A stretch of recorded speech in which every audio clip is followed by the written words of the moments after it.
PAP adalah dokter pelajar dari salah satu universitas di Kabupaten Sumedang yang sedang mengambil spesialis anestesi di Rumah Sakit Hasan Sadikin. Kami melaksanakan siaran pers tentang ungkap kasus tindak pidana pelecehan seksual. Direktorat Kriminal Umum telah bertindak dengan cepat dengan melakukan penyelidikan dan penyidikan kurang lebih dari 20 hari sehingga telah berhasil menetapkan tersangka pelecehan seksual. Jadi ini siaran pers ini merupakan salah satu counter bahwa isu negatif yang beredar bahwa tidak pidana ini tersangkanya tidak ditahan itu tidak terbukti dan tidak benar. Dan apabila ada konten maupun juga media yang menyampaikan itu bahwa itu saya pastikan tidak benar atau hoax. Demikian juga adanya isu bahwa kasus ini tidak diproses hukum, itu juga tidak benar. Dan apabila ada konten di medsos maupun di media apapun, itu saya nyatakan tidak benar dan hoax. Kami sampaikan bahwa perjalanan dari pengungkapan kasus ini adalah dasarnya dari laporan polisi.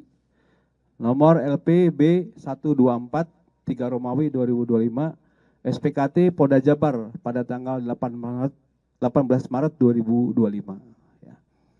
Kemudian untuk TKP ini gedung MCHC lantai 7 Rumah Sakit Hasan Sadikin. Kami sampaikan bahwa untuk modus operandi dari tersangka PAP adalah dokter pelajar dari salah satu universitas di Kabupaten Sumedang yang sedang mengambil spesialis anestesi di Rumah Sakit Hasan Sadikin. Modus tersangka PAP yaitu melakukan pengecekan darah terhadap keluarga pasien, yang mana korban merupakan anak dari salah satu pasien yang dirawat di Rumah Sakit Hasan Sadikin. Tersangka PAP meminta korban FH untuk diambil darah dan membawa korban dari ruang IGD ke gedung MCHC lantai 7 Rumah Sakit Hasan Sadikin. Inilah TKP yang terjadi. Dan akibat dari dugaan tidak pidana kekerasan seksual, korban FH merasakan sakit di bagian tertentu. Uraian singkat kejadian pada tanggal 18 Maret tahun 2025 sekitar pukul 01 WIB, tersangka meminta korban untuk diambil darah dan membawa korban dari ruang IGD ke gedung MCHC lantai 7 pada pukul 01 WIB. Jadi jam 1 dini hari ini. Dan meminta korban untuk tidak ditemani oleh adiknya. Dan setelah sampai di ruang nomor 711, tersangka meminta korban untuk mengganti pakaian dengan baju operasi warna hijau dan meminta korban untuk melepas baju dan celananya. Tersangka memasukkan jarum ke bagian tangan kiri dan tangan korban kurang lebih 15 kali. Percobaan kemudian menghubungkan jarum tersebut ke selang infus. Setelah itu tersangka menyuntikkan cairan bening ke selang infus tersebut dan beberapa menit kemudian korban merasakan pusing lalu tidak sadarkan diri. Setelah tersadar, korban diminta untuk berganti pakaian kembali dan diantar sampai lantai 1 di gedung MCHC. Setelah sampai ruang IGD, korban baru sadar bahwa pada saat itu sudah pukul 04.00 WIB. Lalu korban bercerita kepada ibunya bahwa tersangka mengambil darah dengan 15 kali percobaan dan memasukkan cairan bening ke dalam selang infus yang membuat korban tidak sadarkan diri. Kemudian saat korban buang air kecil, korban merasakan perih di bagian tertentu yang terkena air. Kemudian kita tetapkan tersangka saudara PAP atau Priguna Anugrah Pratama.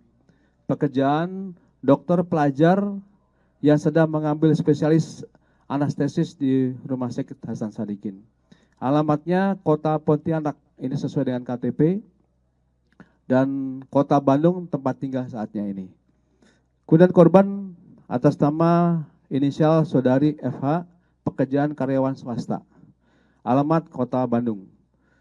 Saksi-saksi, telah dilakukan beberapa acara pemeriksaan terhadap 11 orang saksi terdiri dari Ini ada Eva Sendiri sebagai korban, ada ibunya, kemudian ada beberapa perawat, ada kurang lebih 3 perawat, dan adik korban, kemudian dari farmasi, dokter, dan pegawai Rumah Sakit Hasan Sadikin, dan juga apoteker.